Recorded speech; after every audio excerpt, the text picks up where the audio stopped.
पे हमला किया जा रहा है और मैं हनुमानगढ़ी के महंत साहब और जुगल किशोर साहब की उस बात से जो है इत्तिफाक रखता हूं कि जो है यह हमको सोचना पड़ेगा, कहीं ऐसा तो नहीं है कि जो ये दंगे कराए जा रहे हैं इस मुल्क को कमजोर करने के लिए, कुटीर उद्योगों को खत्म करके हम कहीं बहुराष्ट्रीय कंपनियों के जो है मतलब एजेंडे को यहाँ तो लागू करने की कोशिश नहीं कर रहे हैं। यही आज के नौजवानों को सोचने की जरूरत है।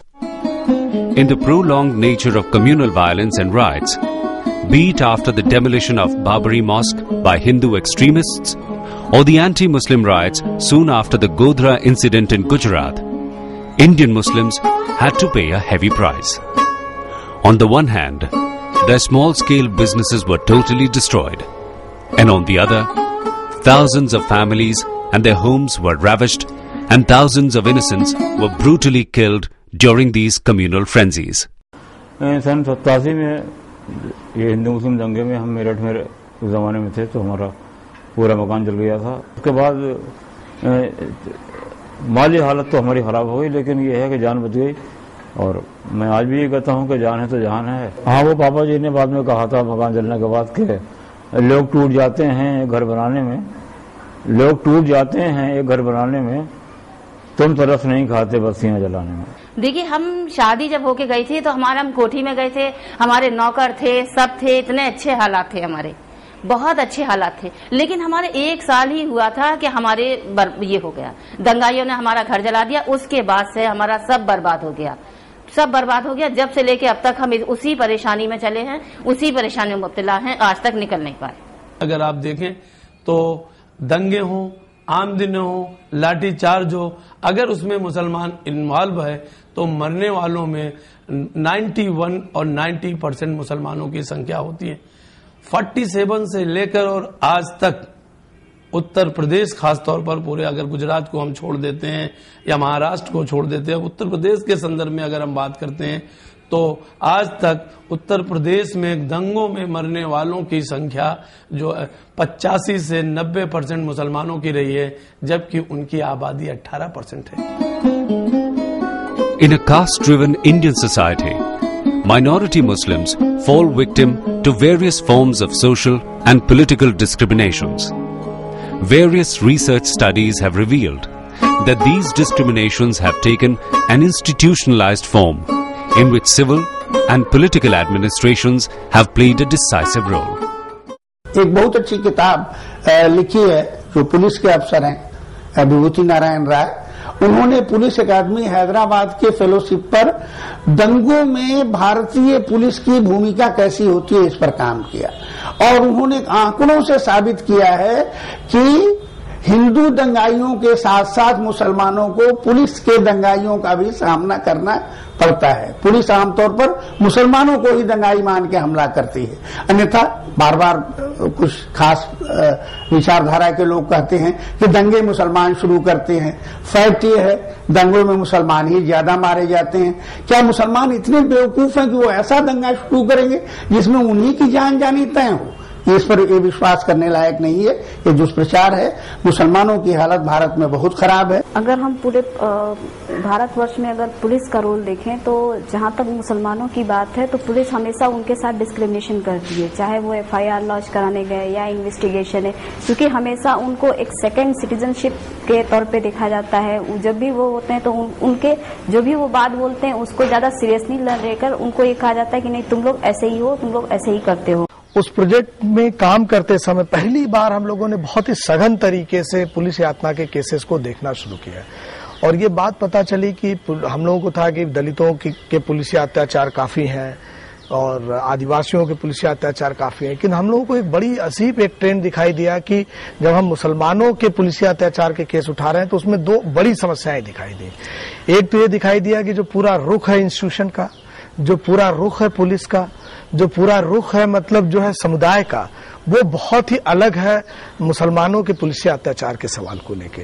तो ये बात आई कि कहीं ऐसा तो नहीं कि जो 9/11 का ये जो घटना घटी और 9/11 के बाद मुसलमानों के बारे में जो एक सोच पूरी दुनिया में बनाने की कोशिश की गई जो है और वो खासकर सोच जो दो सभ्यताओं की जो संघर्ष की जो सोच थी हटिंगटन की, जो अवैज्ञानिक सोच है, उसके आधार पे जो मुसलमानों को टारगेट किया गया, कहीं उसका तो नहीं। After the 9/11 incident in the United States, The Indian government has passed strict laws to deal with the problem of terrorism. In India, laws like Prevention of Terrorism Act, popularly known as POTA, and Unlawful Activities Prevention Act, or UAPA, have been at the center of political controversies. Muslim community organizations believe that apart from draconian law like POTA, previous Tada law was also used against the community. Thousands of innocent Muslim youth have been targeted and tortured. हबीब हाल से एक बेगुनाह बच्चा उठाया, उसके नाखून तोड़ दिए गए, उसके सर के पूरे बाल तोड़ दिए गए, एक एक अज़ो, एक एक हड्डी तोड़ दी गई, और 10 साल के बाद ये पता चलता है कि साहब ये तो बेगुनाह था, इस पर कोई चार्जेस नहीं। तो इसका खामियाजा कौन देगा? जवान लड़कों को उठा के आतंकवादियों में बंद किया जाता है और उसके बाद 10 साल के बाद कहा जाता है कि साहब आप बेगुनाह हैं। ये कानून कहाँ का है? वो 10 साल उसके सुनहरे, जो वो डीएम भी बन सकता था, कलेक्टर भी बन सकता था, एसपी भी बन सकता था, उसको आपने उठा के आतंकवादी करार दे दिया। उसकी बहन, बेटी और उसके रिश्तेदार सब यही कहला रहे हैं कि साहब ये आतंकवादी गतिविधियों का खानदान है, इस खानदान से रिश्ता जोड़ने के लिए लोग तैयार नहीं होते। According to legal experts, Muslims today are forced to live with a pervasive sense of fear and insecurity due to the unlawful arrests and prolonged detentions. These kinds of incidents have raised serious doubts on the justice system of the country. मुस्लिम समाज के अंदर वो चुनौती है justice की, fear साइकोसिस की, insecurity की feeling. अभी हमने देखा कि कितने लोग आंध्र प्रदेश के अंदर वो ब्लास्ट केस के अंदर कितने बेगुनाह लड़के फंसे, उनको फॉल्सली इम्प्लीकेट आनन फानन में कर दिया गया और बाद में ये पता चला कि ये लोग इनोसेंट थे, इनसे कोई मतलब नहीं था। जरूरत इस बात की है कि दंगों के दौरान या किसी भी अप्रिय घटनाएं होती हैं या कहीं कोई घटना कारित होती है तो free fair investigation and free and fair arrest होना यह जरूरी है।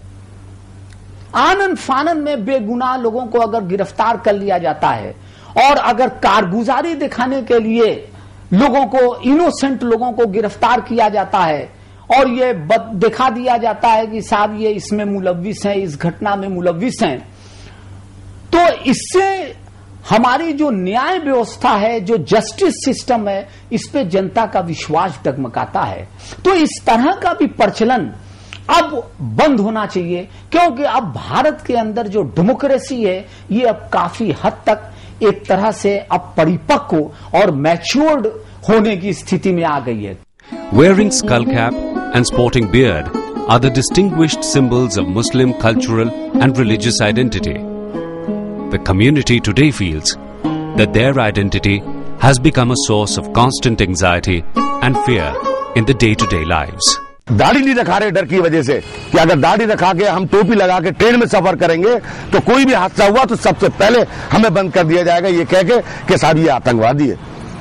लोग बाग बाहर सफर करने में, औरतें सफर करने में डर रही हैं कि अगर हम बुर्का ओढ़ के सफर करेंगे तो कहीं ऐसा ना हो कि हमारे साथ में कोई ऐसा हादसा हो कि यहां से हमें बंद कर दिया जाए। आज दिन छुपने के बाद कोई मुसलमान किसी गैर मुस्लिम के यहां जाते में डरता है, चाहे वो कितना ही पक्का दोस्त हो, क्योंकि ऐसी छवि और ऐसी पिक्चर बैठा दी उनके जहनों में कि हर मुसलमान उनको आतंकवादी नजर आने लगा।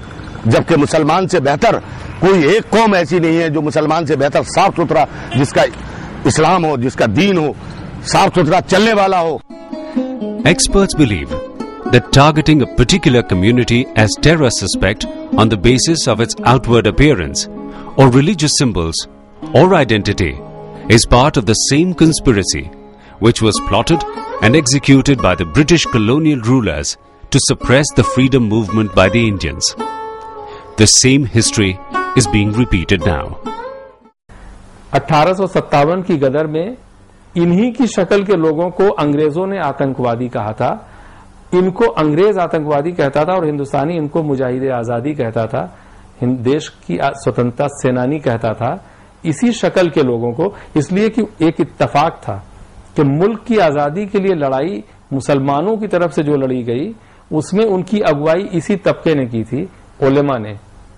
तो इस शक्ल को, ये दाढ़ी और ये टोपी और ये इस शक्ल को ही उसने आतंकवाद का पर्याय बना दिया था अंग्रेजों ने, और इनको अंग्रेज आतंकवादी कहता था, जबकि हिंदुस्तानी बड़ी प्यारी निगाह से देखते थे और इनको स्वतंत्रता सेनानी या मुजाहिदे आजादी कहते थे। वही इतिहास फिर दोहराया जा रहा है। वहां से उस बार हिंदुस्तान में अंग्रेजों ने कहा था, इस बार वहां से बैठ के अमेरिका कह रहा है।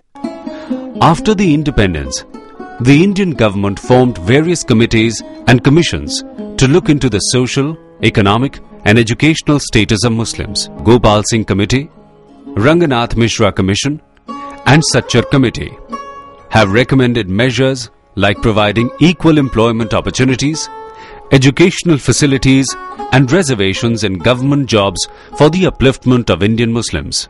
The 15-point program launched by the Prime Minister of India has in particular suggested various schemes to ameliorate the social and economic conditions of the Muslims. But contrary to the expectations, all the efforts have so far not been successful in changing the realities which Indian Muslims still face today. Sachar committee बनी थी। Sachar committee ने जो है काफी reports दी हैं अपनी, उसकी सिफारिशें, लेकिन अभी तक सेंट्रल गवर्नमेंट, स्टेट गवर्नमेंट जो है सचर कमेटी की रिपोर्ट्स जो है उसको वो नहीं लागू नहीं कर पा रही है। अब आप देखिए कि उन्होंने कहा कि मुस्लिम बहुल इलाकों के अंदर अच्छे से अच्छे स्कूल्स होने चाहिए, मुस्लिम बहुल इलाकों के अंदर अच्छे बैंक फैसिलिटीज होनी चाहिए। ये बहुत सारी चीजें ऐसी हैं, इसमें मैं बहुत कुछ मानता हूं। अगर हम लोग दोषी हैं तो हमारी सरकारें भी दोषी हैं। आज भी उनके इस गुजारिशात को और उनकी बातों को माना नहीं गया और सच्चा कमेटी में जो पेशकश और सिफारिशात की गई हैं उनके ऊपर अमल नहीं किया।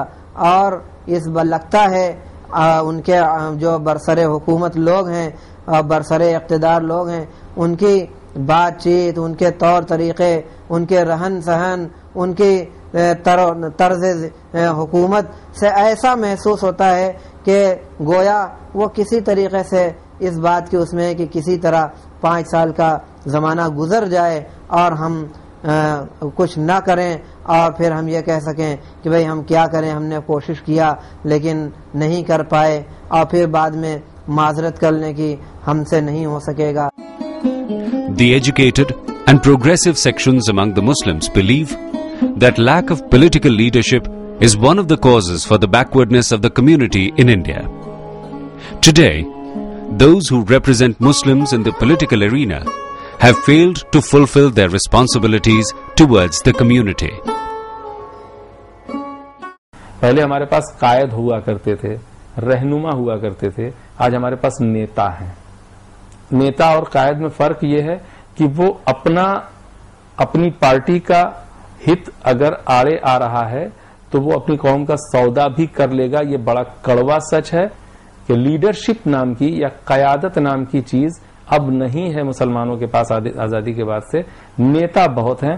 सारी पार्टियों ने अपने को सेकुलर साबित करने के लिए एक कोटा जरूर तय कर रखा है कि हमारी निगाह में मुसलमान भी कुछ हैं और मुस्लिम वोटों की अहमियत भी है, इसलिए मुसलमानों को हम इतना प्रतिशत प्रतिनिधित्व दे रहे हैं। तो वो दावे करते हैं कि देखिए साहब हमने इतने टिकट बांटे, तो दूसरा बढ़ के बोलता है दूसरी पार्टी कि नहीं साहब हम तो उनसे ज्यादा सेकुलर हैं इसलिए कि हमने उनसे ज्यादा टिकट बांटे।